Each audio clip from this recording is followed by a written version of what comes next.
कि आप लोग को बच्चा बोलने पर क्या आता है, क्या इमेज दिमाग में आती है? कोई वर्ड आ रहा है, कोई चित्रण आ रहा है, उसको शेयर करिए एक एक करके।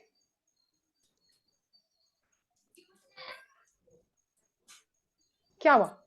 बच्चा कितना कॉमन चीज है, तो बच्चा बोलते हैं तो क्या मन में आता है? कमान कमान कमान। हाँ, ये किसी को माइक पे बोलना पड़ेगा, मेरे को सुनाई नहीं दे रहा, एको आ रहा है।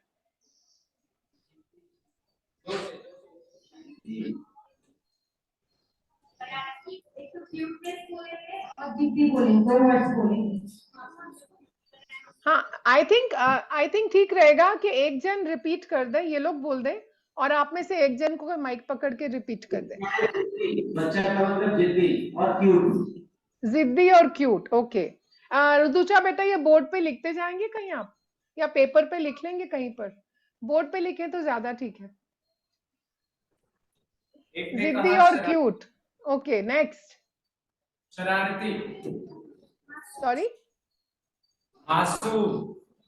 हम्बल। Humble, humble. नोटोरियस।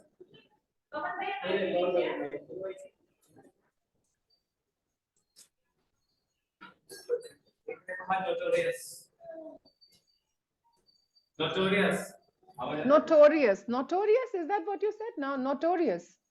अच्छा, शरारती यानी शरारती, ओके। और बताइए। हम्बल। Humble, okay. हम्बल में हिंदी में क्या बोलेंगे हम्बल को? इनोसेंट क्या बोलेंगे? Down to earth? No, I couldn't understand. दयालु। दयालु, ओके, दयालु। और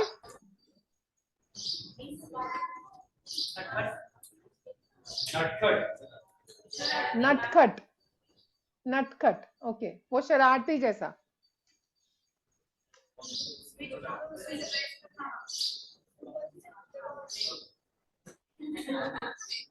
हाँ, और बताएं।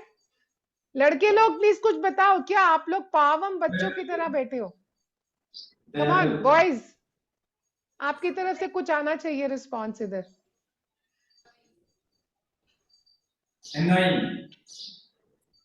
क्या चीज? परेशान करने वाला। अनोइंग, अच्छा, परेशान करने वाला। हाँ हाँ, करिए, बताइए बताइए, और अभी इंटरेस्टिंग वाले आ रहे हैं। परेशान करने वाला, शरारती, दयालु, सत्य बोलने वाला। सत्य बोलने वाला, ओके। फियरलेस। फियरलेस, क्यूट बोला किसी ने पहले ना, फियरलेस। वेरी इंटरेस्टिंग कि आप लोग ज्यादातर जो बातें आप लोगों ने बोली वो बच्चे में जो एक भाग है, देख के करने वाला, जो हम कर रहे हैं वो देख के करने वाला। हाँ, इमिटेशन वाला भाग, देख के करने वाला भाग। थैंक यू, ये काफी है भैया। तो इट्स वेरी इंटरेस्टिंग कि आप लोगों ने खुद ही जो अभी बच्चे के बारे में बताया, वो सिर्फ बच्चे के शरीर के बारे में नहीं बताया था। वेरी फ्रैंकली मैं एक्सपेक्ट कर रही थी कि आप लोग बोलेंगे बड़ा क्यूट सा होता है, स्माइल करता है, ज्यादातर लोग ऐसे ही बोलते हैं। लेकिन आप लोगों ने बात करी कि वो दयालु, सच बोलने वाला, इमिटेशन वाला। फैंटास्टिक, आप ऑलरेडी सोच रहे हैं उस डायरेक्शन में। तो बच्चे को समझने का काम काफी लोगों ने किया। आप पता नहीं आप लोगों ने सुन रखा होगा कि नहीं, मरिया मोंटेसरी के बारे में तो सुना होगा ना। मोंटेसरी के स्कूल चलते रहते हैं, आपने देखा है क्या उस तरफ कभी? तो कुछ लोगों ने सुना होगा। और वाइगॉत्स्की जी करके हैं, एक पियाजे करके हैं। ऐसे काफी लोगों ने बच्चों को समझने का बहुत प्रयास तो किया है। मैं जिस पर्सपेक्टिव से आपके सामने रख रही हूँ वो रूडोल्फ स्टाइनर जी का पर्सपेक्टिव है। उन्होंने कैसे बच्चों को देखा और उनकी साइकोलॉजी को कैसे समझा, ये मैं आपके सामने आज थोड़ा सा रखूंगी, छोटा सा प्रेजेंटेशन। और इसके तहत ये जरूर दिखाना चाहूंगी कि बच्चे को उन्होंने सिर्फ शरीर जैसा नहीं देखा कि छोटा है फिर बड़ा हो गया, फिर बड़ा हो गया, फिर बड़ा हो गया। और उन्होंने उसको ऐसा भी नहीं देखा कि बड़े मानव का छोटा रूप बच्चा है।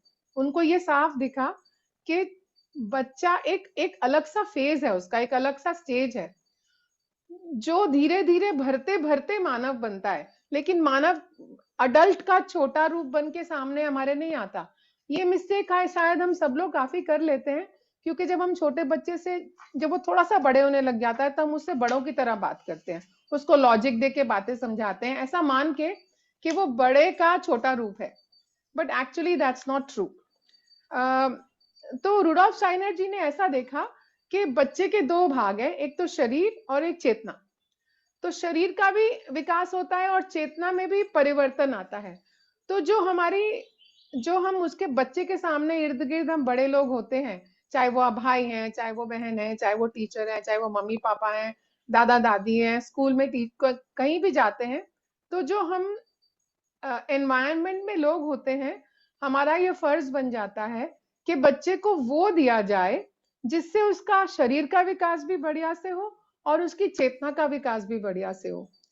नॉर्मली हम घरों में देखें या स्कूल में देखें तो ये बात पूरी हो नहीं पाती है, ज्यादातर शरीर पे ही ध्यान देके बच्चों को बड़ा किया जाता है। तो खिला खिला के, आई डोंट नो आप लोगों को याद होगा कि नहीं, या आप आसपास देखते हैं कि बच्चे का माँ का ध्यान या घर वालों का ध्यान ज्यादातर बच्चे को खिलाने में ही लगा रहता है। ऐसा आपने देखा है क्या? है ना, ऐसा देखा है। तो लेकिन जो उस बार बार खिलाने से बच्चे की चेतना पर क्या असर हो रहा है, ये हम शायद देख नहीं पाते हैं। तो वो हमारा ध्यान इस तरफ दिलाते हैं कि एक तो दो बातें, जो शरीर का विकास होता है वो सिर से लेकर नीचे की तरफ जाता है।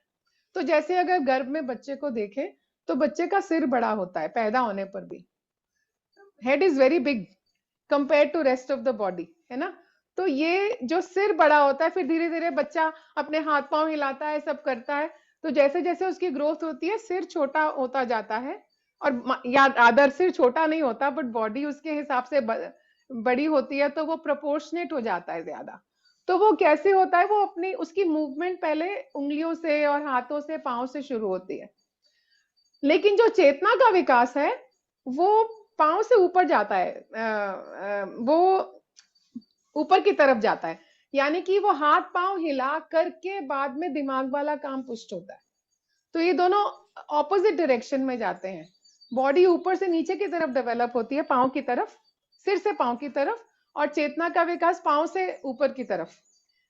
तो चीजें करके बच्चा जब पैदा होता है तो अपने हाथ पांव हिलाता है, तो उसके जो ब्रेन के अंदर की वायरिंग होती है वो पूरी होती है, ताकि वो जीवन से जो कम्युनिकेट करना है वो कर पाए।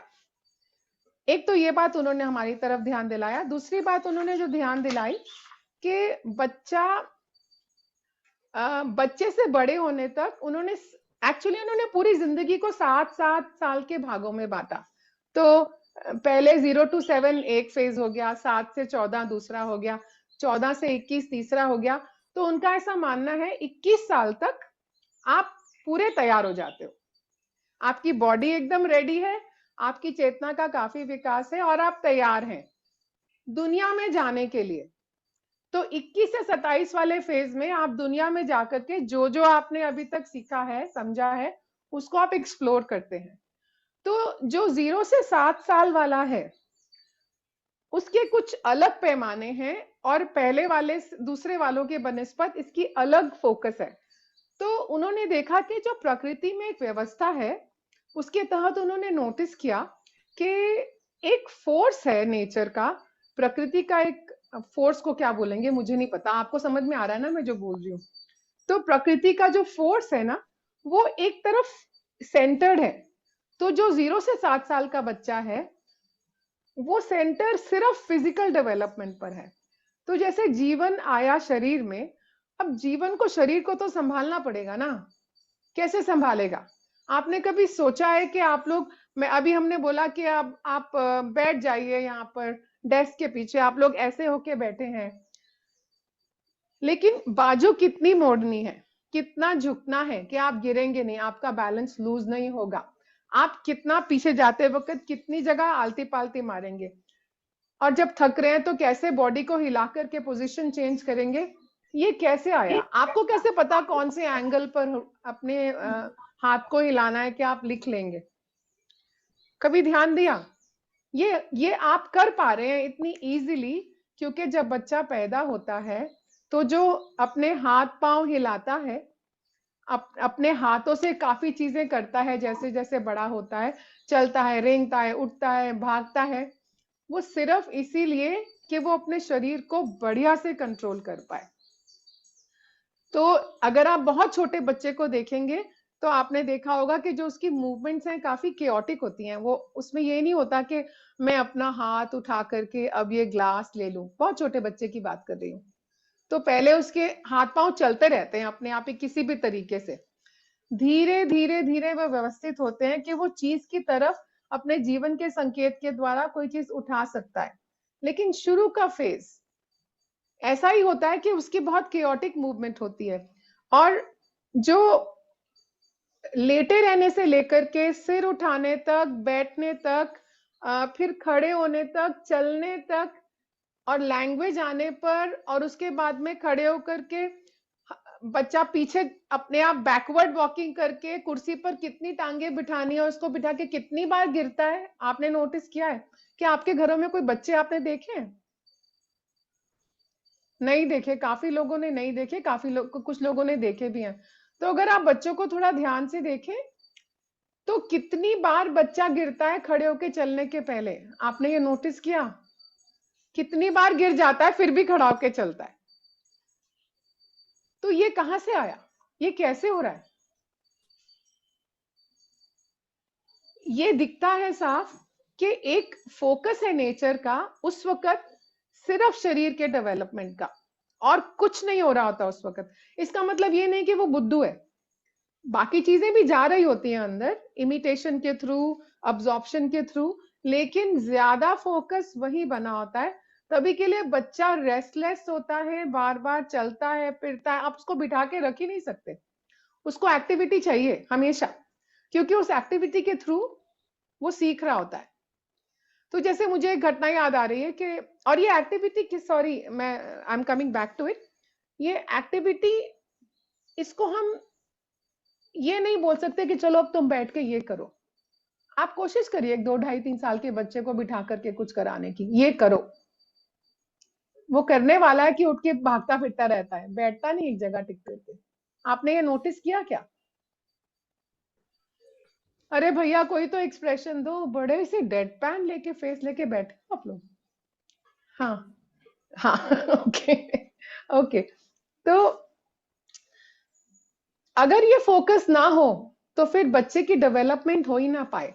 और जो सबसे पहला चीज है, जीवन जो शरीर लेके पैदा होता है, अगर उसी का डेवलपमेंट नहीं हुआ तो आगे क्या डेवलपमेंट होगा? उसकी सोचने की शक्ति कहां से आएगी? उसकी भाव व्यक्त करने की शक्ति कहां से आएगी? वो तो पूरी होएगी ही नहीं जब तक शरीर तैयार नहीं होगा। तो शरीर की दो कंस्ट्रक्शन पूरी हो जाती है वूम में, गर्भ में, लेकिन जो उसकी डेवलपमेंट वाला फेज है वो जिंदगी के साथ एक्सपीरियंस के थ्रू आता है। तो पहले 7 वर्ष में पहला एक्सपीरियंस है ज्ञानेंद्रियों द्वारा, तो वो हर चीज को उठा के, छू के, फेंक के, वो करके किसी तरह सीखता है। वो उसके बारे में अनुमान लगाता है, इसका टेस्ट कैसा है, मुझे अच्छा लग रहा है कि नहीं लग रहा, ये सब अनकॉन्शियस लेवल पे चल रहा होता है। तो ज्ञानेंद्रियों के द्वारा जो जिंदगी, जो लाइफ है, उसको चखता है वो, और उस चखने के बाद में वो पूरी स्टोर होती है, तो उससे उसकी डेवलपमेंट होती है। इसके अलावा जो शरीर में हिलने डुलने वाला काम है, ताकि शरीर को कंट्रोल कर सके, अगर मुझे बड़े होकर के कोई चीज उठा करके यहां से वहां रखनी है तो मेरा जीवन मुझे इंस्ट्रक्शन देगा और मैं उठा पाऊंगी। लेकिन अगर ये वाला काम बचपन में पूरा ही नहीं हुआ तो आपकी मसल टोन्स इतनी वीक होंगी कि काफी लोग मैंने देखा है कि नहीं भी कर पाते बड़े होने के बाद भी, क्योंकि शायद उनको ये मौका ही नहीं मिला होगा बचपन में कि खूब खेले फिरे, खूब खूब खूब खेले कूदे।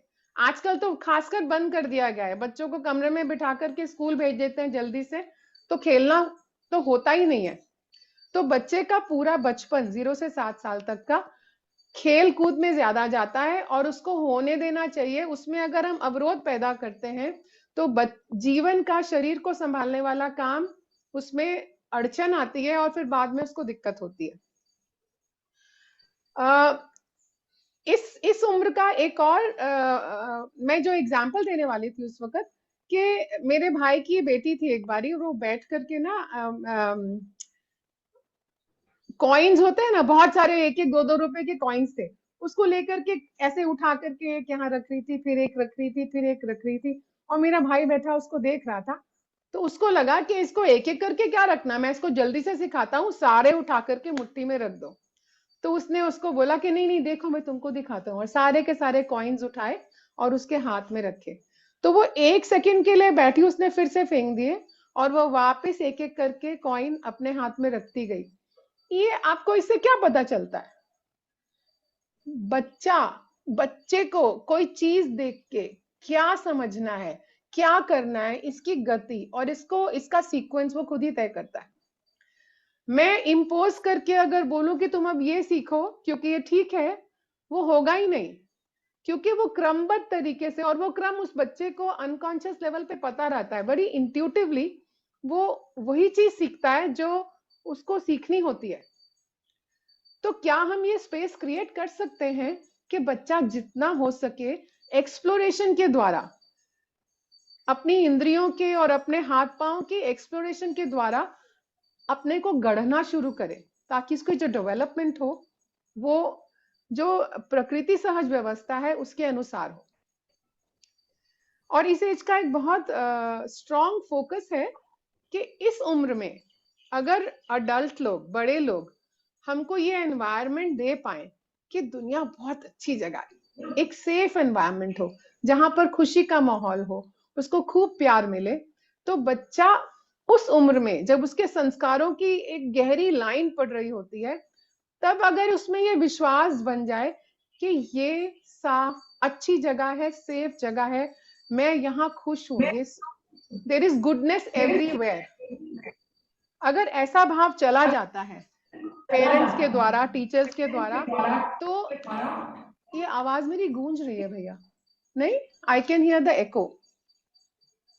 अरे यार आवाज ठीक है, आवाज ठीक है, आवाज ठीक, अभी बीच में एको, एनीवे नाउ इट्स ओके।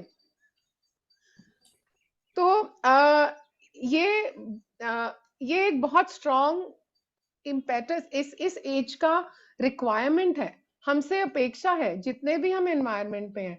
अब ये नहीं बोल सकते कि आप बोल सकते हैं कि भैया मेरा क्या है, मैं तो अभी माँ नहीं हूं, ना ही मैं, I am not a father, लेकिन आपके आसपास के बच्चे जो आपको देख रहे हैं, चाहे वो बस स्टॉप पे हैं, चाहे आप कहीं कॉलेज जा रहे हैं, चाहे आप कहीं भी हैं, एक बच्चा अपने से बड़ों को देख के कॉन्स्टेंटली उसको इमिटेट कर ही रहा होता है। तो जैसे आपके भाव भंगिमा होगी, जैसी आपकी भाषा होगी, जैसे आप, मतलब आप ही नहीं, सिर्फ हम बड़े लोग जितने भी हैं बच्चे के एनवायरनमेंट में, जैसा हम एनवायरनमेंट प्रस्तुत करेंगे उसको पीते जाएंगे, और फिर वो बाद में उनके संस्कार गहरे हो जाते हैं, वो नॉर्मली वैसा ही बिहेव करते हैं। तो ये बात एक बहुत समझने की बात है कि मेरा रोल क्या है। आप लोग कितने साल के हैं? 18-19 साल के? कितने साल के हैं आप लोग के? 20-21 साल के? 21 साल के ऊपर, 21 साल के करीब है ना आप लोग? हाँ, तो अभी तो आप लोग काफी यंग हैं, लेकिन अडल्ट हैं और आपका असर बच्चों पर पड़ ही रहा होगा, ये सोच के मैंने आपको ये बात बोली। जो दूसरा फेज है वो है 7 to 14 ईयर्स का। तो ये जो पहले पूरा प्रकृति का ध्यान था कि शरीर को डेवलप करा जाए, जब शरीर पूरा डेवलप हो जाता है, इसकी क्या निशानी है, कैसे पता चले? एक टेस्ट ये है कि जो बच्चे का दांत होता है, सबसे पहला दांत टूटता है, it is a first indication कि जो शरीर को कंस्ट्रक्शन डेवलपमेंट करने वाला फेज था, पूरे ऑर्गन्स कंप्लीट हो गए हैं, वो वाला काम प्रकृति की तरफ से पूरा हो गया, एक बात। दूसरी बात, अगर वो अपना हाथ ऐसे ऊपर करके कान के ऊपर से ले जाकर, सिर के ऊपर से ले जाकर के कान को पकड़ ले, तो इसका मतलब जो आपकी बॉडी का अनुपात है वो भी पूरा हो गया है, अब ये पढ़ाई करने के लिए तैयार है। लेकिन 7 साल के पहले अगर हम मस्तिष्क वाला काम देते हैं, नंबर सिखाते हैं, ABCD सिखाते हैं, आजकल तो स्कूल में सिखाई देते हैं 3 साल के ऊपर, बट जैसे ही हम वो काम करते हैं, इसका मतलब ये है कि ये जो हमारा ब्रेन अभी तक पूरी यहाँ पर कंप्लीट नहीं हुआ होता है 7 साल के पहले। तो अभी ब्रेन पूरा तैयार नहीं हुआ है और हमने उसमें नॉलेज भरनी शुरू कर दी है, तो कमजोर ही तो होगा ना फिर बाद में, और कितना प्रेशर होगा। सोचिए, कच्ची कली है, आपने उसको जोर से खींच के फूल बनाने की कोशिश करी, तो क्या होगा उसका असर। तो 7 साल तक, जब तक बच्चे का शरीर प्रॉपरली डेवलप नहीं हो जाता, पढ़ाई नहीं। तो फिर सवाल है, फिर क्या दिया जाए बच्चे को, है ना। वो अभी आप लोगों ने बोला था शरारती है ये है, फिर तो वही करेंगे। वो तभी होगा अगर हम जो उनको दूसरी चीजों की जरूरत है वो ना दी गई। उनके दिन का एक नियमित एक रिदम हो, उनके खेलने की जगह हो, उनके साथ खूब गाने वाने गाए जाएं और उनके साथ दूसरी एक्टिविटीज करी जाएं जिसमें वो एंगेज रहें। घर में उनको छोटे छोटे काम दिए जाएं जो हम करते रहते हैं, चाहे वो काटने का है, चाहे वो छीलने का है। बच्चे लोगों को ये करना बहुत अच्छा लगता है और इससे उनकी सब चीजें डेवलप भी होती हैं। तो इस तरह हम बच्चों की मदद कर सकते हैं। और जब जब बच्चे 7 साल के हो जाते हैं तो वो ग्रेड स्कूल में चले जाते हैं, हम बोलते हैं ऐसा। तो जो जो प्रकृति का पूरा फोर्स है, वो फिजिकल डेवलपमेंट से शिफ्ट होकर के अब दूसरी जगह चला जाता है। तो ये वो वाला फेज है जहां पे आपके सोच और आपके भाव ज्यादा पुष्ट होते हैं, क्लैरिटी मिलती है, इनको खिलने की जगह मिलती है। तो शुरू शुरू में अगर आपने नोटिस करा होगा कि बच्चे जब स्कूल जाते हैं तो बोलते हैं मुझे अच्छा लगता है, मुझे इसके साथ बैठना है, मुझे उसके साथ नहीं बैठना, ये मेरी पेंसिल छीन लेता है, मुझे बिल्कुल पसंद नहीं है। ये इस तरह की बातें करने लगता है, क्योंकि उसके अंदर अलग अलग तरह के, उसको मैं भाव का नाम दे रही हूँ, बट अलग अलग फीलिंग्स हो रही होती है। तो उसको जेलसी भी होती है, उसको कंपैरिजन भी होता है, ये मेरा है, ये तुम्हारा है, वो सब भी होता है, और मैं नहीं दूंगा, ये सब भी होता है। तो जो बच्चे का जीवन पहले अपने परिवार से, माँ से खासकर चिपका होता था, अब थोड़ी उसमें दूरी आनी शुरू होती है। अब वो दूसरों को देखना शुरू कर लेता है, मैं हूं और दूसरे भी हैं, और ये दूसरे की चीज है, ये मेरी चीज है, ये मेरा शरीर है, ये दूसरे का शरीर है ना। ये सब दिखना शुरू होता है कि थोड़ा सा इंडिविजुअलिटी आनी शुरू होती है। तो इस इंडिविजुअलिटी का प्रोसेस एक ये है कि पहला फेज शरीर डेवलपमेंट, दूसरा फेज विचार और फीलिंग्स वाला डेवलपमेंट। तो इमिटेशन पहले भी चलता है और अभी भी चल रहा है, लेकिन अब फर्क इतना है कि पहले बच्चे लोग बड़ों को देख करके चीजें करते थे, अब उनका थोड़ा शिफ्ट होता है कि वो चाह रहे हैं कि वो एक बड़ा सा कोई हीरो मिले हमको जिसको हम इमिटेट कर पाए। तो अगर आप नोटिस करें कि जब बच्चों को कहानियां बताते हैं या फिर इवन नॉर्मल डे में वो लोग एक कुछ कुछ आजकल टॉयज वगैरह मिलते हैं तो, या फिर कार्टून आते हैं तो उसमें फिगर्स ढूंढ लेते हैं, सुपरमैन ये वो। हम जब छोटे थे तो हनुमान जी या कुछ उनकी कहानियां सुना करते थे। तो बच्चा अब ये ढूंढ रहा होता है कि मैं कोई ऐसा मॉडल देखूं जो जिसका व्यक्तित्व और बड़ा हो, ताकि मैं उससे क्या सीखूं और मैं भी वैसा बन पाऊं। इस प्रोसेस में, इस खोजने के प्रोसेस में वो सब तरह की फीलिंग से गुजरता है। वो गुस्सा भी करता है, और एक एक क्षण को गुस्सा होगा, दूसरे क्षण में बहुत दयालु भी होगा। तो किसी की मदद करी तो पूरी तरह करी, और नहीं गुस्सा आया तो बहुत आया, बिल्कुल नहीं दूंगा। तो ये अलग अलग तरह की जो फीलिंग्स हैं इस फेज में डेवलप हो रही होती हैं, और अ, इसके तहत वो क्या चीज कब करेगा ये उसके पूर्व संस्कारों पे डिपेंड करता है। और अभी तक जो 7 साल तक जो जो उसको मिला अपने परिवार से संस्कार के रूप में, वो भी उसको धक्का लगा रहे होते हैं। तो उस वक्त कौन सी चीज से वो क्या सीखेगा ये हम तय नहीं कर सकते, लेकिन हम इतना जरूर दे सकते हैं कि उसको इतना रिच एनवायरनमेंट दे कि वो अपने चेतना का काम शुरू हो गया है उसको गढ़ने का काम हो। तो क्या देना चाहिए हमको उस वक्त, किस तरह की कहानियां सुनानी चाहिए, किस तरह उसको जिंदगी में इन्वॉल्व करना चाहिए, किस तरह उसको जिम्मेदारी देनी चाहिए कि जो जो भाग, अब शरीर को उसने संभालना सीख लिया जीवन में, अब अपने भाव को संभाले, अब अपने विचारों को संभाले। तो इसके लिए कॉन्स्टेंटली फैमिली के अंदर ये सब ऐसा एनवायरनमेंट मिले जहां पर वो लोगों को करते हुए देखे, ऐसा जीना उसको दिखना शुरू हो।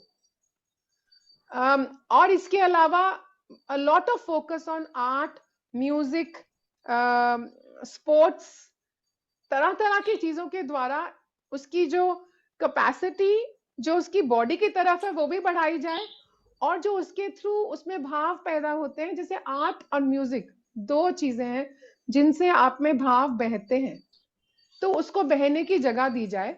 एक बहुत ये काम हम करते हैं स्कूल में कि बच्चों को कहानी के साथ में पेंटिंग कराते हैं। अब पेंटिंग ऐसे नहीं कराते चलो बच्चों घर बना लो, नहीं, बच्चे को एक कहानी सुनाते हैं और फिर उसके बाद में अगले दिन कल रंग दिए जाते हैं जो गीले पेपर पर दिए जाते हैं। हम सूखे पेपर पर नहीं देते छोटे बच्चों को, पहली दूसरी तीसरी कक्षा के बच्चों को और इवन चौथी पांचवी को, हम उसको बोलते हैं गीले पेपर पर वाटर कलर से जो बच्चे ने कल कहानी सुनी उसमें कौन सी चीज उसको पकड़ में आई, वो भाव रंगों के रूप में बच्चा करता है। लेकिन उसको रंग भी पूरे नहीं बिछा के देते, हम कुछ चुन के देते हैं, एक छोटी सी कहानी बताते हैं, फिर उसके तहत वो ड्रॉ कर वो रंगों के साथ अपना रिश्ता बनाता है, क्योंकि रंगों की एक भाषा है जो दिल को छूती है। तो आर्ट एक बहुत बड़ा हिस्सा है जिसके थ्रू हम बच्चों की जो चेतना विकास वाला पार्ट है इसको पुष्ट कर सकते हैं। एक बात और हो रही होती है कि ये बच्चे इस उम्र में मैं क्या हूं, मुझे क्या अच्छा लग रहा है, मुझे क्या अच्छा नहीं लग रहा, इसकी उनको थोड़ी समझ आनी शुरू हो जाती है। और कहीं ये भी जब वो करीब 9-10 साल के होते हैं तो ये जो फैमिली से चिपकाव होता है ये इसमें थोड़ी सी दूरी आती है, और इस दूरी के कारण कभी कभी वो मूडी भी होता है और अपने पेरेंट्स के साथ गुस्सा भी करता है, और फिर कभी कभी उसको लगता है कि नहीं मेरे पेरेंट्स मुझे बच्चे की तरह ही देखे, तो एक कंफ्यूजन वाला स्टेट चलता है जहां पर अभी वो पूरी तरह बड़ा बच्चा नहीं हुआ है और वो छोटे बच्चा भी अभी कभी कहीं कहीं बना रहता है। तो ऐसा फेज भी आता है, इट्स अ लॉन्ग फेज, 60 साल का, अलग अलग तरह की डेवलपमेंट हो रही होती है। मैं अभी इसको इतनी डिटेल में यहाँ नहीं बात करूंगी, but this is just to give you an idea. और जितना ज्यादा घर में एनवायरनमेंट होगा हार्मनी का, उतना ज्यादा चांसेस के बच्चे के अंदर जो डेवलपमेंट हो रहा है चेतना का, it will blossom, he will blossom. अभी नेक्स्ट फेज 14 से 21 साल का, आप लोग ही बताइए ना, आप लोग तो उस फेज से अभी भी गुजरे और अभी भी वही है। What do you think happen to you?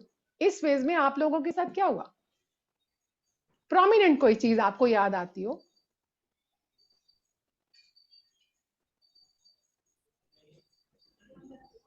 कोई बात याद आती है तो बताइए। कोई आपको एनीथिंग?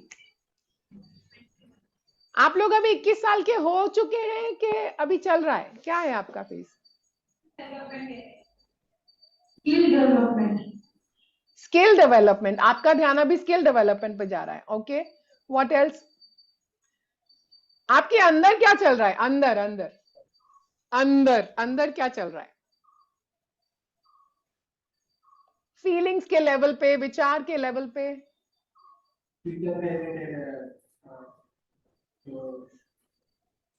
सॉरी,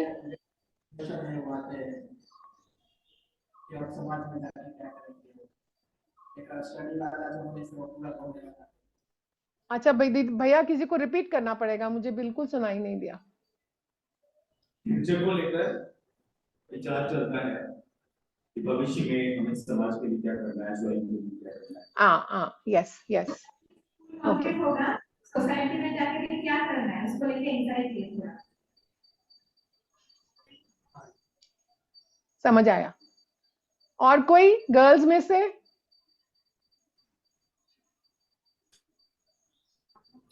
क्या हुआ, मतलब मुझे ऐसे ड्रेसअप होना है, मुझे ये कपड़े पहनने हैं, ये सब अभी बोलो भाई खुल के। इमोशनली डेवलप होते हैं। हाँ, emotionally. No I didn't understand.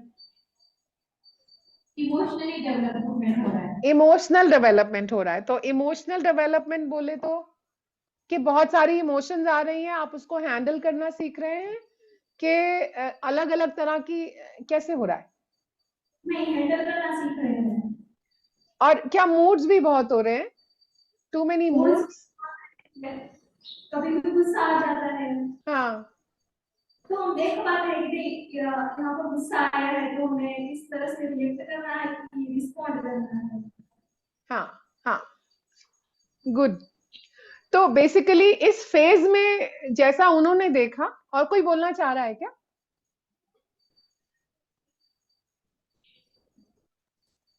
खुद की प्रायोरिटीज करना स्टार्ट करते हैं कि हमें हमारे लिए क्या अच्छा है और क्या बुरा है हमारे लिए। हाँ उनकी अच्छा, yes yes. So it's very interesting. अगर आप इस फेज को देखें तो पहली बात तो बताएं फिजिकली क्या हो रहा होता है इस फेज में। बहुत सारी एक्टिविटी हो रहती है। जैसे अभी मैं कुछ आर्टिकल पढ़ रही थी, उसमें मैंने पढ़ा कि हम जब बड़े हो जाते हैं, जैसे एक बारी डेवलपमेंट पूरी हो गई, तो हम जैसे रात को सोते हैं ना वैसे ही सुबह उठते हैं। लेकिन एक बच्चा जो 14 से 21 साल वाला होता है, स्पेशली प्यूबर्टी ईयर्स में और बाद में भी ग्रोथ ईयर्स में, हम जैसे सोते हैं वैसे सुबह उठते नहीं है। कुछ ना कुछ तो लंबा हो गया होता है ना। और अंदर इतने केमिकल चेंजेस चल रहे होते हैं, हमारे हॉर्मोन्स डेवलपमेंट हो रहे होते हैं, बॉडी डेवलपमेंट हो रही होती है, वॉइस क्रैक हो रही होती है वॉइस की, है ना। कितनी सारी चीजों का जो पहले नहीं था लेकिन अभी होना शुरू हो गया होता है। तो ये जो कांस्टेंट चेंज है, ये कैमरा हिलने लगा, अच्छा उधर भी आए लोग। सो ये जो कांस्टेंट चेंज है, ये बहुत अनसेटलिंग फेज होता है, स्पेशली प्यूबर्टी करीब 14 साल के आसपास, जिसको हम टीनेज इयर्स बोलते हैं। उसमें चैलेंज ही यही है कि बहुत सारे चेंजेस हमारे फिजिकल में आ रहे होते हैं। हम लंबे हो रहे होते हैं, हम थोड़े से ऑकवर्ड भी होते हैं ना, कुछ ऊटपटांग सी ग्रोथ चल रही होती है, और हमको कुछ बाल लंबे करने का, पता नहीं मेरे 3 बेटों को तो बड़ा शौक आया था, उनको बाल लंबे करने का शौक आ गया था 14-15 के आसपास। तो वो इतने लेकिन भूत जैसे दिखते थे, और उनको अगर बोलो कि भैया बाल तो तुम ठीक से करो, लेकिन वो सुनते ही नहीं थे, है ना। या फिर उनको शायद, मेरे को लगता है वो बाल बाल करके उसमें छुपते थे, वो उनको अटपटा लगता था, मुझे पता नहीं क्या हुआ। बट मैं ज्यादातर बच्चों को देखती हूँ शहरों में, तो बड़े शहरों में, कि उनको बाल लंबे करने का है, और लंबे झबले जैसे कपड़े डालने का कुछ होता है। शायद वो लंबे हो रहे होते हैं तो उनको लगता है कि ढीले ढीले कपड़े पहनो, उनका एक अपना कुछ चल रहा होता है ना। या फिर कोई लोग तो वो कुछ ब्रेसलेट ब्रेसलेट काफी पहनने लग जाते हैं, ये भी देखा मैंने। तो शरीर के लेवल पर बहुत सारे चेंजेस आ रहे होते हैं, और क्योंकि इतने चेंजेस आ रहे होते हैं, उनका बहुत सोने को मन करता है, लेकिन हम उसको आलस मान लेते हैं ज्यादातर। ऑफ कोर्स ये भी हो रहा है आजकल के, रात को देर तक टीवी वीडियो देखा, फिर तो सुबह देर से उठेंगे, तो वो चैलेंज अलग है। लेकिन नॉर्मली क्योंकि शरीर में इतनी डेवलपमेंट हो रही होती है, नेचुरली आपको रेस्ट पे रखा जाता है बॉडी की तरफ से, क्योंकि अगर रेस्ट नहीं होगा तो डेवलपमेंट पूरी नहीं होगी। तो ऐसा बोला जाता है कि ये वाले फेज को, जो बचपन का फेज था ना, जब बच्चों की डेवलपमेंट हो रही थी, उसकी तरह माना जाता है। तो अगर बहुत ध्यान से देखें तो जब बच्चा बहुत छोटा था तब भी बहुत सोता है। वो सोता है इसलिए क्योंकि स्लीप में ग्रोथ होती है। जैसे चलती गाड़ी, अगर आपकी गाड़ी का टायर पंचर हुआ है, तो आप चलती गाड़ी में तो रिपेयर नहीं करेंगे ना, उसको पहले रोकेंगे फिर उसको ठीक करेंगे। ऐसे ही जितना बॉडी रेस्ट करती है, उसमें उतनी ग्रोथ की कैपेसिटी बढ़ती है, ऐसा बोला जाता है। मैं ये मान के चल रही हूँ। मैंने बहुत साइंस बायोलॉजी इतना नहीं पढ़ा है कि मैं उसको खूब श्योरिटी से बोलूं, मैं ये बात मान के चल रही हूँ। तो एक तो इस फेज में ये वाली बात बहुत होती है कि खूब सोने को मन करता है, लेकिन आजकल का जो लाइफस्टाइल हो गया है, उसमें मेरा क्वेश्चन मार्क बना है कि रात के 4 बजे सोए, फिर ऑब्वियसली आप दिन भर सोते रहेंगे। मैं उसको नहीं काउंट कर रही हूँ, बट अगर नेचुरल तरीके से देखा जाए, दिन के हमारे नियम से बने हैं, हम अगर एक रिदम में चल रहे हैं, तो रात को अच्छे से सोने के बाद में भी मन करेगा थोड़ी देर और सोए हम। ये बहुत नॉर्मल माना जाता है, because what is happening in the body. दूसरी बात इस फेज में ये होता है कि आप लोग अपना खुद का एक सच तलाश कर रहे होते हैं, स्पेशली थोड़े बड़े 18, 19, 20 के आसपास। सही क्या है, सही क्या है, और कुछ करने का जोश। जैसे अभी एक ने बोला कि हम कुछ करना, अगर समाज में कुछ करना जाए, उसको एक तरह का जोश भर रहा होता है, with so much of enthusiasm. और आप लोग काफी बार ऐसे लगता है कि आप लोगों की बात कोई समझ नहीं पा रहा है। ऐसा लगता है कि आप लोगों को कि बड़े लोग हमको समझते नहीं है। हाँ, सबकी मुंडियां हिल रही है। I like that, yes, it is true. क्योंकि सच में हम लोग आपको नहीं समझे होते। ये मुझे अब समझ में आ रहा है, मैं भी अपने बच्चों को पूरी तरह नहीं समझी थी, लेकिन अब समझ में आ रहा है कि अरे क्या हालत हो रही होगी उनकी। और मैं अपनी धौंसी जमा रही थी सिर्फ बैठ करके, ये नहीं करना है या ये करना है, ऐसे। ये बिल्कुल अलाउड नहीं है। उसकी भी जरूरत है, मैं उसको नेगेट नहीं करूंगी, लेकिन थोड़े और भावों के साथ। एक और चीज मैंने देखी आपकी एज में जो डेवलप हो रही होती है, थोड़ा सा आप ऑब्जेक्टिवली देख पाते हैं चीजों को। हर चीज को पकड़ के नहीं, अगर कोई बात ऑब्जेक्टिवली करी जाए तो आप लोग उसको समझ पाते हैं। क्या मैं सही बोल रही हूँ? ऐसा हो पाता है? पहले जैसे बहुत ओपिनियनेटेड थे, लेकिन अभी थोड़ी दूरी से देख पाते हैं आपकी उम्र में। और अभी इस फेज में आपका ये भी कि मेरी स्ट्रॉन्ग जजमेंट्स फॉर्म होती हैं। आप लोग कंक्लूड करना शुरू करते हो, नहीं ये ठीक है, नहीं मुझे ये ठीक नहीं लगता, और ये क्यों ठीक नहीं लगता इसके बारे में भी आपको अंडरस्टैंडिंग आनी शुरू हो जाती है। एम आई राइट? ये मैं ठीक बोल रही हूँ? ऐसा हो रहा है आप लोगों के साथ में? और बहुत सारी डिजायर्स, इच्छाएं दुनिया भर की, मतलब करियर से लेकर के कैसे दिखना है या क्या करना है, या मेरे आइडियल्स क्या हैं, अलग अलग तरह की इच्छाएं। एम आई राइट हियर कि नहीं? ऐसा हो रहा है कि नहीं हो रहा? क्योंकि मुझे अपना भूल गया ये टाइम अभी। हाँ, मुझे याद ही नहीं है। मैं बहुत याद करने की कोशिश करती हूँ, लेकिन आता नहीं है मेरा। अब एकदम भूल गया, मैं बूढ़ी हो गई। Another thing that is very common that is seen is कि uncertainty, एक uncertainty को हिंदी में क्या बोलेंगे? अनिश्चितता। अनिश्चितता, हाँ, एक अनिश्चितता जैसी स्थिति भी आप लोगों में होती है। क्या ये सही है? मैं आपसे ही पूछ रही हूँ। ऐसा लगता है आप में कि अनसर्टेन है थोड़े से कि क्या करें, ये भी ठीक लग रहा है, वो भी ठीक लग रहा है, एकदम खूंटा नहीं कहीं गड़ा है अभी तक। तो बेसिकली इस उम्र में ये हो रहा होता है। तो अगर आप अब सोच के चलिए, आपके पास अब ये 3 उम्र हैं, 0 से 7, 7 से 14, 14 से 21। ऐसा मानते हैं कि अब शरीर भी डेवलप हो गया, जीवन के अनुरूप संकेत ग्रहण करने की स्थिति में है, और उसके बाद में जो फीलिंग्स वाला पक्ष है वो भी मिल गया। अब हमारा विचार वाला पक्ष है, जो लॉजिक वाला पक्ष है, वो भी अच्छे से भर गया। तो अब आप तभी के लिए अब आप अडल्ट बन गए हैं। आप अपने तीनों पक्ष लेकर के अब आप बाहर दुनिया के साथ कैसे डील करेंगे, आप उस एक्सप्लोरेशन में निकलते हैं। तो इन सब को लेकर के लगता है कि अगर आपके पास ये जिम्मेदारी हो कि अब बच्चे को क्या देना चाहिए, तो आपको लगता है कि जो आजकल जैसे हमारे स्कूलों में, घरों में जैसा एनवायरनमेंट है, क्या हम बच्चों को जो बच्चे की आवश्यकता है प्रकृति व्यवस्था अनुसार वो दे पा रहे हैं? आपको क्या लगता है? आपको मिली? मेरे को तो नहीं मिली, बिल्कुल साफ था। मेरे को याद है कि एक तो मैं जब बहुत छोटी थी, मेरी माताजी नौकरी करती थी, मेरे पिताजी माताजी दोनों नौकरी करते थे, तो दोनों गए ऑफिस, मुझे छोड़ गए कहाँ? एक छोटी सी चारपाई पर वरामदे के ऊपर। जो हमारे किराएदार थे या मेरी दादी जो बहुत मस्त मौला टाइप की थी, उनको बोला आते जाते मेरे बच्चे के मुंह में पानी डाल देना, दूध की बोतलें रखिए मुंह में लगा देना। अब सोचिए एक छोटा सा बच्चा 4 महीने का, उसको क्या जरूरत है कि परिवार वाले उसको उठाएं, उसको पकड़ें, है ना? लेकिन मेरी माँ की मजबूरी थी, वो नहीं कर पाई। एक बात, 1 second, you are done talking, so we will lower your hand in 1 second. Okay, sorry. I'm sorry, मैं थोड़ा डिस्ट्रैक्ट हो गई, एक मैसेज सा आया था, मुझे लगा पता नहीं क्या है। तो ये देख लेना कि बचपन की हर चीज जो मुझे मिली, मेरे वातावरण से, मेरे स्कूल से, मेरे चाचा से, चाची से, सबसे, उसका प्रभाव मेरे ऊपर पड़ा, बहुत गहरा पड़ा।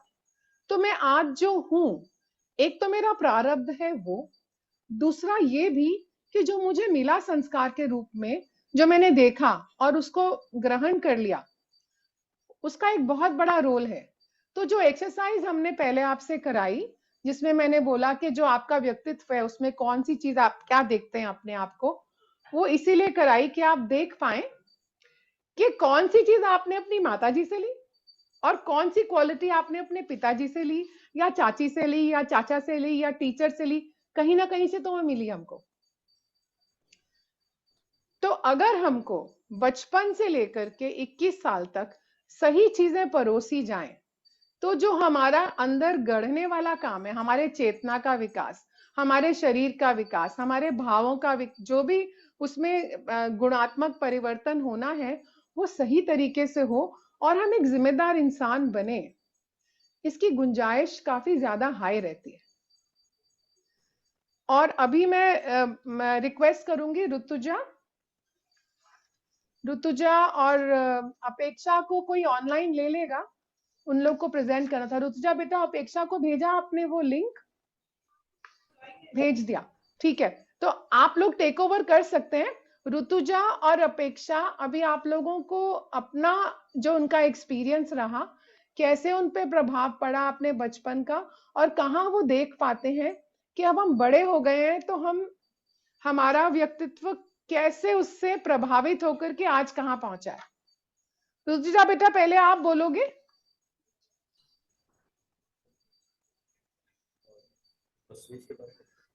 तो ना समहाउ ऐसा हो रहा है कि जब आप लोग वहां बोल रहे हैं तो मुझे कोई सुनाई नहीं दे रहा। Is it normal? अभी सुनाई दे रहा है? हाँ, अभी दे रहा है, अभी दे रहा है। तो मैं अपना मतलब बचपन से लेके अभी तक किस तरीके का मुझ पर प्रभाव रहा है वो थोड़ा शेयर करना चाहूंगी। तो जैसे मेरा फैमिली बैकग्राउंड ऐसा है कि जॉइंट फैमिली, दादा दादी, चाचा चाची, मम्मी पापा और मैं घर में नहीं थी। तो सब और इतना मैं मम्मी से सुना है तो बोलती कि मैं ज्यादा अपने दादा दादी के साथ ही रहती थी, दादी के साथ ही ज्यादा टाइम स्पेंड करती थी, उनके पास तो ज्यादा रहती थी। तो वो बोलती थी कि जैसे दादाजी क्या से अभी खाना खा रहे हो, नीचे गिर जाता है तो मम्मी बोलती थी उठाओ वो, लेकिन दादाजी बोलती थी अभी छोटे क्या कुछ खाया बोल रहे हो। तो ये मतलब जो छोटी छोटी चीजें होती है वो हमने आ जाती है कि बड़े होने के बाद भी वही क्या है मम्मी कर देंगी, मतलब बाहर तो करेंगे अच्छे से, किसी के घर पे गए तो अपना अपना कुछ कर लेंगे, लेकिन घर पे ऐसी आदत बन जाती है कि बहुत प्यार से बड़ा किया जाता है, ठीक है मम्मी ये सब कर लेंगी। तो मुझे लगा कि वो ऊपर थोड़ा प्रभाव आपकी दादाजी दादी है। और फिर थोड़े मतलब बड़े होने के बाद तो जैसे मैंने मेरे मम्मी पापा को घर में खुदगारी करते हुए देखा, तो वो कैसे एडजस्ट करते हैं, चीजों को कैसे संभालते हैं, वो उनका भी बहुत प्रभाव रहा है। तो मतलब ज्यादा जिंदगी में मुझे ये चाहिए, ये देख पाती हूँ ज्यादा जिंदगी नहीं, क्योंकि मैंने अपने मम्मी पापा को देखा है कि कैसे सब मैनेज करते हैं। और मेरे पापा का स्वभाव ऐसा है कि बहुत मतलब पेशेंस बहुत ज्यादा लोग हैं, तो उनसे भी मेरे को सीखा है। तो मैं एकदम किसी के साथ एकदम एरोगेंटली बात नहीं करना या फिर एकदम से रिएक्शन की ज्यादा स्ट्रॉन्ग रिएक्शन नहीं करते, सिचुएशन हो जाती है।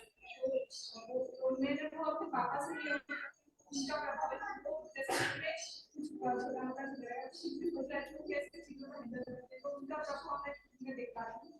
और मम्मी का भी मतलब मम्मी और पापा में दोनों में एक चीज कॉमन थी, दोनों बहुत ऑनेस्ट थे। तो वो भी प्रभाव में उनका थोड़ा सा पूरा तो नहीं हो सकते है। और मम्मी में थोड़ा चिड़चिड़ा है, तो सभी पॉजिटिव चीजें तो नहीं होती, वो भी मुझे थोड़ा आया है उनका कि छोटी छोटी चीजों को लेकर जल्दी चिढ़ जाना है। लेकिन जब मैं मतलब अभी 9th के बाद थोड़ा मुझे लगा कि मुझे ऐसा नहीं करना है, चिड़चिड़ापन अच्छा नहीं लगता। तो उसको मतलब ढूंढने की कोशिश की इसको कैसे ठीक किया जाए। तो मतलब सोसाइटी का क्या मतलब रहा वो भी शेयर करना चाहूँगी। स्कूल में जैसे स्कूल में मेरा एडमिशन थोड़ा लेट था, सेमी इंग्लिश नहीं लगा था, मेरा एक्टिविटी के साथ। तो वहाँ पे स्कूल में ऐसा था कि जो सेमी इंग्लिश के बच्चे थे वो मतलब ज्यादा टाइप की जाती या फिर बहुत ज्यादा वो पार्शियलिटी बहुत ज्यादा की जाती टीचर्स उनके साथ अच्छे से भी करना, उनको रिस्पेक्ट देना, और मराठी मीडियम के स्टूडेंट देखो ज्यादा भाव नहीं लगती। तो उसकी वजह से मुझे मतलब एक टीचर को लेकर से बचपन से रिस्पेक्ट रहती बहुत, टीचर बहुत अच्छे होते हैं, वही मतलब ऐसा रहता है हमारा। लेकिन जब स्कूल में जाने के बाद वो मुझे थोड़ा कम लग रहा है कि ये टीचर हमारे साथ क्या करते हैं, उनके साथ अच्छा रहता है, हमारे साथ हम लोग तो उनमें क्या इंटरेस्ट हम सही है ना। तो फिर वो तो उसको मुझे थोड़ा कॉन्फिडेंस मतलब मुझे लगा कि मैं अपना कॉन्फिडेंस रखता हूँ थोड़ा उनकी वजह से, उनके प्रभाव की वजह से कि वो उन्हीं बच्चों को स्टेज पे सीखते हैं उनको सब, तो वो निगेटिव इम्पैक्ट उनका मुझ पर पड़ा। तो मुझे इससे ये लगता है कि सोसाइटी का फैमिली का उन पर बहुत ज्यादा प्रभाव होता है, हम उससे बहुत सी चीजें ले लेते हैं। और बाद में 11th 12th में जैसे मैंने बताया चिड़चिड़ापन फैमिली को लेकर कुछ क्वेश्चन थे, तो फिर वहाँ जीवन विद्या का भी हम जो पढ़ रहे हैं 2-3 दिन से, तो वो एक मतलब केमिस्ट्री टीचर है, उन्होंने वो इंट्रोड्यूस किया कि ऐसी फिलोसॉफी है, और मैंने उनका आचरण भी देखा कि वो जो बोलते हैं वही किया है, तो उनका भी उस पर बहुत प्रभाव रहा। फिर मैं मतलब उनके साथ जुड़ी कि क्या है कैसे है, तो उनके साथ बात करते हुए मतलब वो कैसे चीज करते हैं कैसे समझते हैं, उनके साथ एक साल की छुट्टी भी रही, तो वो प्रभाव उस पर उनका भी बहुत ज्यादा है, जिसकी वजह से अभी मैं पहले चीजों को जैसे देखती हूँ उसका थोड़ा चेंज मैं खुद में देख रहा हूँ। बढ़िया। अपेक्षा बेटा अब आप बोलेंगे थोड़ा सा। जी नमस्ते, मेरी आवाज आ रही है?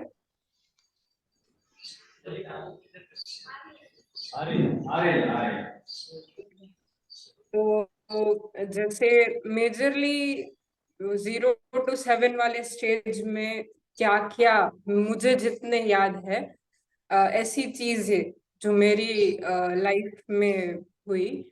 तो शरीर और जैसे चेतना दो अलग चीज है। तो एक इम्पैक्ट रहा है कि जैसे मैं जब 6 या 7 महीने की थी तो मतलब मुझे निमोनिया का 2nd स्टेज तक था।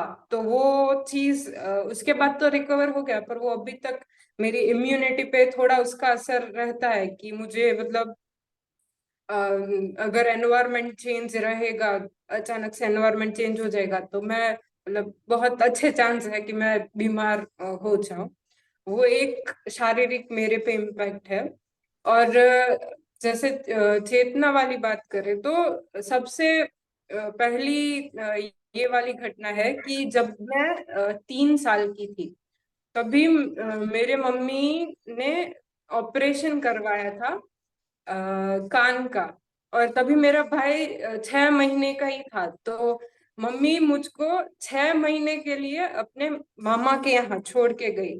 तो मुझे पर्सनली अभी भी मैं जब सोचती हूँ इसके बारे में तो शॉकिंग लगता है कि 3 साल के बच्चे को मम्मी से अलग 6 महीने के लिए ऐसे भेज दिया और वो अच्छे से रह भी रही है वहां पे।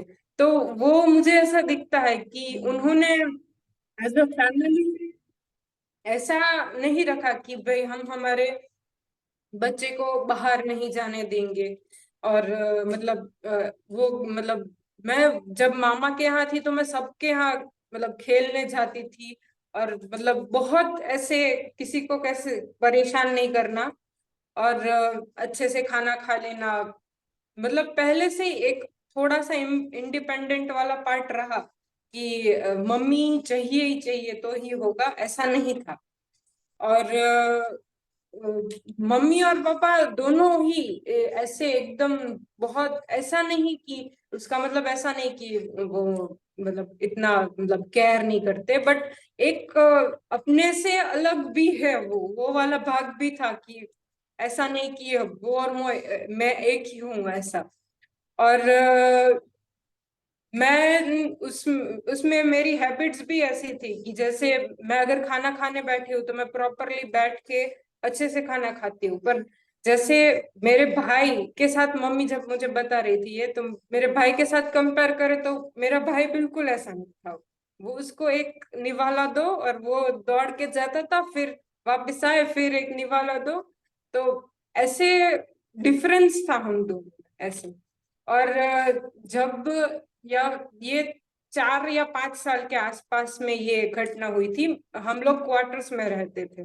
तो वहां पे मेरे से 1 साल बड़ी मेरी दोस्त थी, तो उसके घर पे मैं उसको खेलने के लिए बुला रही थी। तो मेरे पापा, मैंने हमेशा मेरे पापा जैसे है ऐसे इमेजिन किया होगा कि सबके पापा ऐसे ही होंगे। बट जब मतलब तभी पहली बार मैंने ऐसा देखा, मेरी फ्रेंड के पापा आए, वो शेव कर रहे थे, वो आधा शेव किया होता और यहाँ पे क्रीम और ऐसा था, और वो बोले कि नहीं वो खेलने नहीं आएंगी और ऐसे बुलाने मत आओ। मतलब तो मैंने वो देखा तो मुझे ऐसा लगा कि ये लोग ऐसे रह के कैसे लेते हैं, या मतलब ये गलत है, ऐसा नहीं होना चाहिए। मतलब कैसे रह लेते हैं ये लोग, ऐसा कैसे बोल सकते हैं, मतलब कोई पापा अपने मतलब बच्चे के लिए। तो वो भी मुझे ऐसा स्ट्राइक करता है कि एक सोचने वाला पार्ट भी रहता है। और मेरी दोनों साइड, मम्मी साइड वाली फैमिली और पापा साइड वाली फैमिली भी बहुत बड़ी थी, तो मतलब हम बहुत ऐसे जॉइंट फैमिली में ही दोनों, जब भी मैं 7 साल की थी तब तक हम जॉइंट फैमिली में रहे। तो एक रिलेशन को बनाए रखने वाला पार्ट नींव में रहता है। अभी जैसे हम अलग रह रहे हैं, पर फिर भी एक सभी रिलेशन को रिस्पेक्ट करना, उसको बनाए रखने वाला पार्ट दिखता है। वो सब मैंने अपने मम्मी में भी देखा और पापा में भी देखा, दोनों बहुत अच्छे से सारे रिलेशन रखते हैं। तो वो पार्ट मेरे में भी आया। हेल्पफुलनेस वाला पार्ट है जो दोनों मतलब सभी को, मेरे मम्मी और पापा इसीलिए अच्छे लगते हैं कि कभी भी हेल्प के लिए बोलो ना तो वो रेडी ही रहते हैं। तो वो वाला पार्ट भी मेरे में आया कि हेल्प किसी को कभी भी चाहिए तो एक ओपननेस होनी चाहिए हेल्पफुल, मतलब हेल्प करने के लिए। और मैंने हमेशा अपने पापा को सारी चीजों के लिए ओपन रहते हुए देखा है। मतलब किसी भी, अगर मुझे बाहर जाके पढ़ना है, कोई भी चीज है, तो वो एकदम ओपन और एकदम जैसे स्ट्रॉन्ग कैरेक्टर टाइप है। तो मैंने वो चीज अपने पापा में से ली कि एक हर एक चीज के लिए मतलब ओपन रहना, चाहे वो एडवेंचरस हो। जैसे ये चाइल्ड साइकोलॉजी वाला कोर्स है, वो भी इसी तरह से, मुझे पता नहीं था कि इसमें ऐसा स्पेसिफिक होता है, पर न्यू चीज कुछ है, ट्राई करना है, तो इसी तरह से मैं इसमें कनेक्ट हुई। और मम्मी से, जैसे मम्मी का एक ऐसा एकदम शांत स्वभाव है, वो सारी चीजें भी बहुत शांति से करती है, सारा काम भी बहुत शांति से करती है। तो वो सब मैंने देखा कि मैं भी एकदम शांति से सारा काम करती हूँ। जैसे कोई काम की जल्दी नहीं, जल्दी जल्दी काम करो और जल्दी जल्दी खत्म करो। और किसी से भी ऐसे हर मतलब हर हमेश मम्मी ऐसा ट्राई करती है कि मतलब ऐसी सिचुएशन ही ना आए कि किसी से झगड़ा हो। तो वो चीज भी मैंने अपने में देखी। बट ये सारी अच्छी सी चीजों के साथ साथ कुछ कुछ, जैसे मैंने अपने मम्मी को ऐसे कई बार ऐसे नर्वस होते हुए देखा है कि एकदम से नर्वस हो जाते हैं, और मतलब वो ऐसे हम कैसे अपने आप से बाहर चले जाते हैं सेंस से या फिर ऐसे। तो मैंने वो चीज अपने में, मतलब अभी मेरे में है कि मैं एक नई एकदम से अगर सिचुएशन आ जाए तो मैं नर्वस हो जाती हूँ, और वो चीज ऐसे इतनी जल्दी मैं रिएक्ट नहीं कर पाती, तो मैं पूरा साइलेंट ही रहती हूँ। पर वो साइलेंस, जैसे अभी मुझे दिखता है कि मैं साइलेंट रहती हूँ, पर वो साइलेंस कभी कभी अच्छा हो सकता है, कभी कभी नहीं हो सकता है।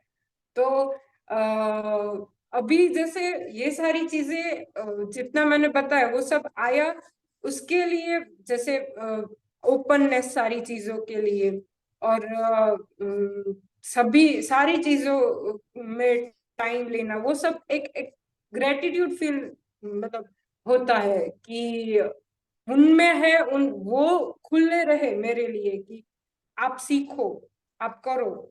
और उसके साथ साथ अभी मुझ में जो कमियां दिखती है, अभी मुझे दिखती है, तो अभी मुझे ऐसा लगता है कि मुझे काम करना है खुद पे। ऐसा नहीं कि भाई मतलब मैं मम्मी को बोलूं कि आप ऐसा क्यों हो, तो आपकी वजह से मेरे में आया। बट ये मतलब अभी ऐसा लगता है कि ये मेरी जिम्मेदारी है कि मेरे में अभी जो कंप्लीट करने वाला भाग है, जो थोड़ा बाकी है, वो हम अपने आप को समझ के और अपने आप से ही पूरा करें। ये इतना शेयरिंग था मेरा। आई होप आप सब रिलेट कर पाए।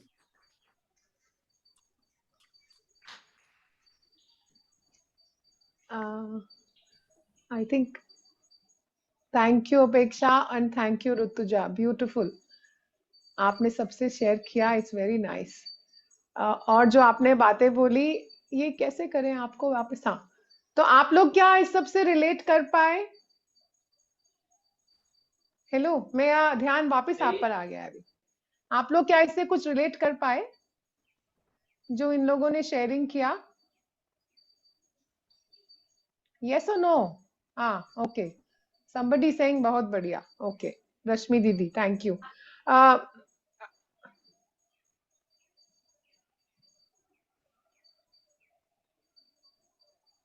हमारे आसपास जो एनवायरनमेंट होता है, हमारे फैमिली मेंबर्स होते हैं, उनकी काफी इम्पैक्ट हम पे रही होती है हमारे बचपन में या फिर 21-22 साल की उम्र तक, कि जो चेंजेस बनते हैं हमारे अंदर, तो हम कहीं ना कहीं हमारे मम्मी पापा जैसे होते हैं, कहीं ना कहीं दादा दादी जैसे कुछ सीखते हैं उनसे, तो ये इम्पैक्ट रही होती है। फिर हम सामाजिक है तो स्कूल जाते हैं, वहाँ पर बच्चों से मिलते हैं, टीचर क्या सिखाती है, बाकी बच्चे कैसे बिहेव करते हैं, तो ये सारी बातों का भी हम पे असर होता है, उनसे कनेक्ट रहते हैं, कैसे वो सब ये। या और कोई आप में से कुछ शेयर करना चाहेगा? कोई जन अपने बारे में कि क्या आप बचपन का या बड़े होने का कोई इन्फ्लुएंस देख पा रहे हैं? आप में से कोई शेयर करना चाहेगा? अभी टाइम है हमारे पास थोड़ा सा।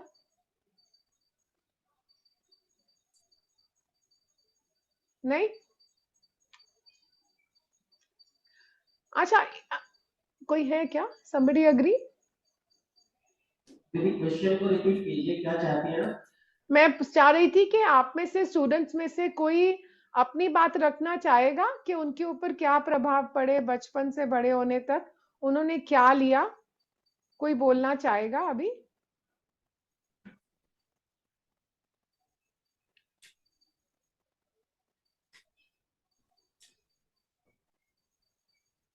Hello ma'am. जैसे कि जब बचपन में हम देखते थे तो दूसरे पेरेंट्स को देखते थे तो हमें लगता था कि हमारे पेरेंट्स ऐसे क्यों नहीं है, ऐसे क्यों नहीं करते हमारे साथ, उनको डांटते हैं, उनको मारते हैं। तो अभी के डेट में जब हम देखते हैं कुछ साल पहले से ही, तो वो लगता है कि हमारे लिए ही था। और हर पेरेंट्स एक जैसे नहीं होते। जब हमको एक देखते थे दूसरे के पेरेंट्स को हम अपना आइडियल मान के चलते थे, लेकिन फिर अब बाद में पता चला कि वो सब एक नॉर्मल जो अपने पेरेंट्स होते हैं, जो हम लोग जो करते हैं वो सही करते हैं। उनका एक पल का वो दिखावा होता है जो दूसरे बच्चों के लिए होता है, लेकिन ऐसा होता नहीं है। कहीं ना कहीं मतलब बड़े होने के साथ हमको सीखने को मिलता है ये चीज, सब चीजें सही नहीं होती, जो दिखती है वो सही नहीं होती। बचपन में जो चीज दिखती है वो सही नहीं होती, बाद में उसका जब रियलाइज करते हैं तो पता चलता है। Thank you.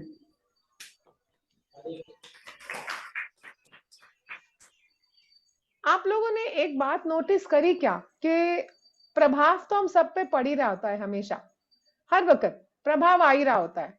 तो जो बड़े होने पर जो प्रभाव होता है और जो छोटे होने पर प्रभाव लेने में, दोनों में क्या डिफरेंस देखा आपने? जब हम छोटे होते हैं, बहुत छोटे, तो प्रभाव को कैसे लेते हैं, और जब बड़े होते हैं तो प्रभाव को कैसे लेते हैं? आपको कुछ डिफरेंस दिखा कुछ?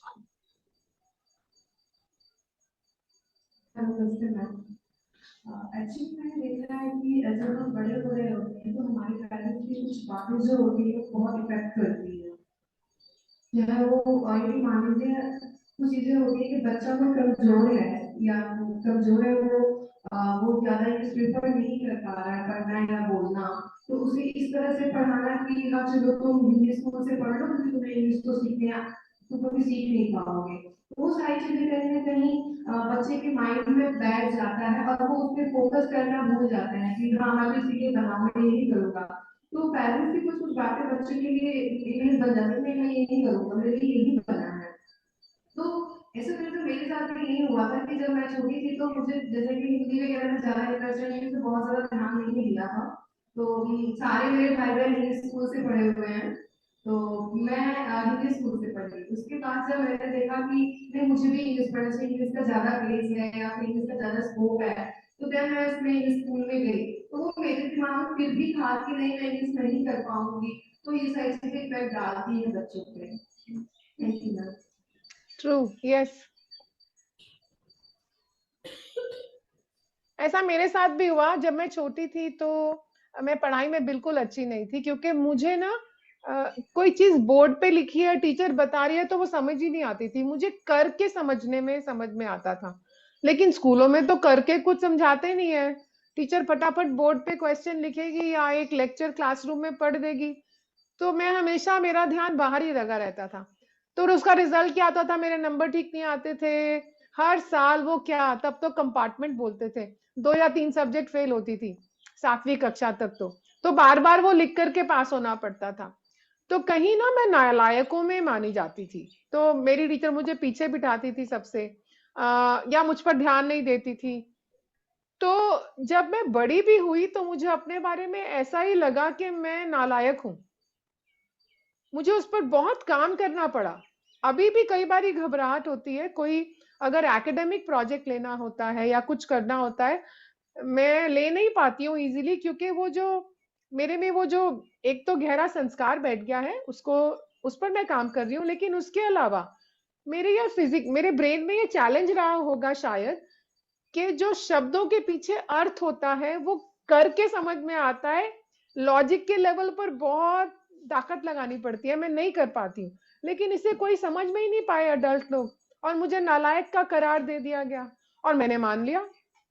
कितने साल गुजारे अपने को नालायक मानते हुए, और अपने में आत्मविश्वास की कमी मेरे में हुई इस वजह से। अभी भी कहीं ध्यान ना दो, पीछे के रास्ते से घुस जाती है, अभी भी ऐसा होता है। लेकिन एज अपेक्षा ने जैसे बोला कि जो कमियां हमारे को मिली, क्योंकि हमारे जो अभिभावक थे, हमारे आसपास के लोग थे, शिक्षा का जो एनवायरनमेंट था, उससे हमको जो हमारी आयु अनुरूप, मेरे गति अनुरूप जो मुझे नहीं मिला, उसके कारण जो मुझ में विकृतियां हुई, उसको ठीक करने की जिम्मेदारी मेरी ही है। मैं उसको ठीक कर सकती हूँ। क्या मैं ऐसे विश्वास से आगे बढ़ना चाहूंगा कि नहीं, ये सवाल मेरा आपसे है।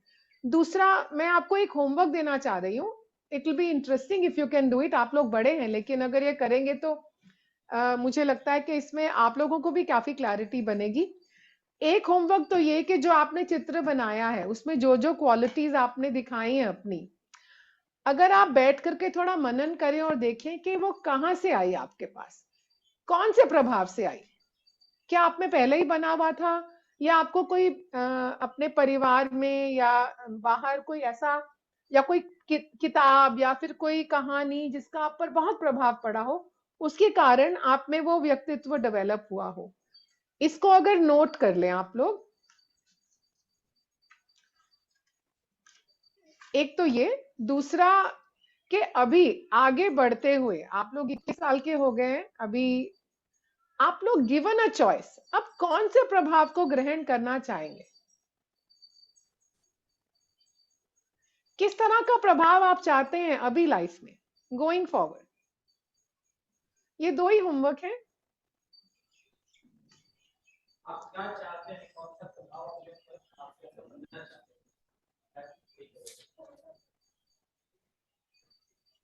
परिवार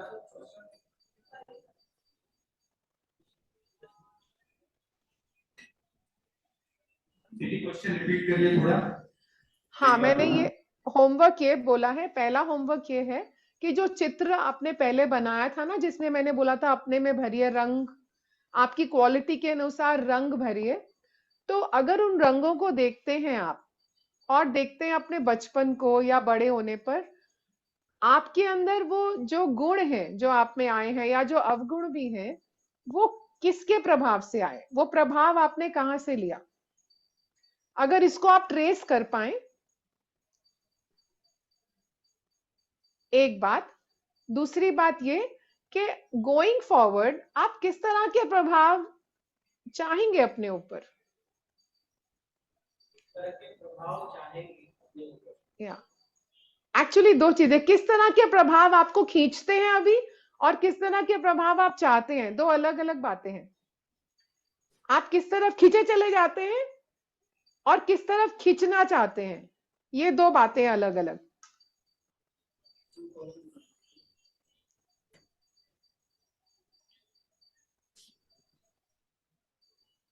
एक लकीर खींच के दो हिस्सा बना सकते हैं और फिर उसको लिख सकते हैं।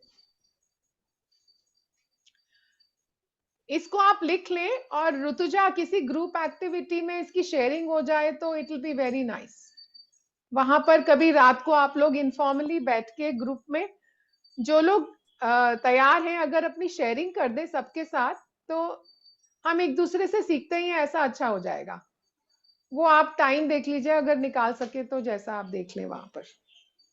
ठीक है, मेरी तरफ से इतना ही मुझे रखना था। अगर आप लोगों को कुछ सवाल पूछना, यू वेलकम।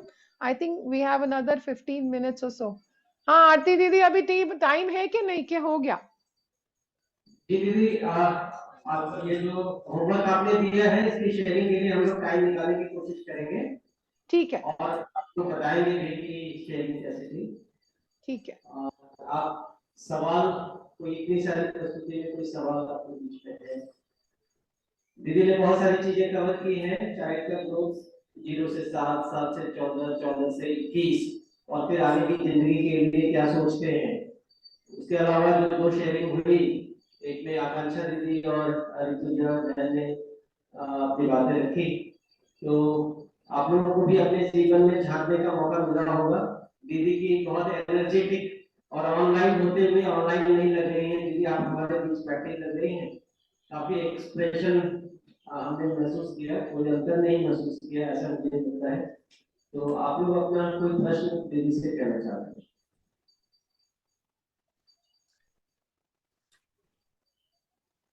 ठीक है, आई थिंक कोई क्वेश्चन नहीं आ रहा है। आई एम अज्यूमिंग कि कुछ अंदर घुस रहा है, ऐसा मैं मान के चलती हूँ।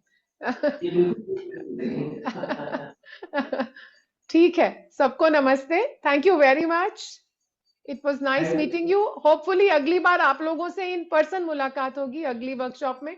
इस बार मैं नहीं आ पाई, तो will see you next time. Bye bye. तो हैंड रेज करके दीदी को थैंक यू बोले और नमस्ते भैया, बाय। यस।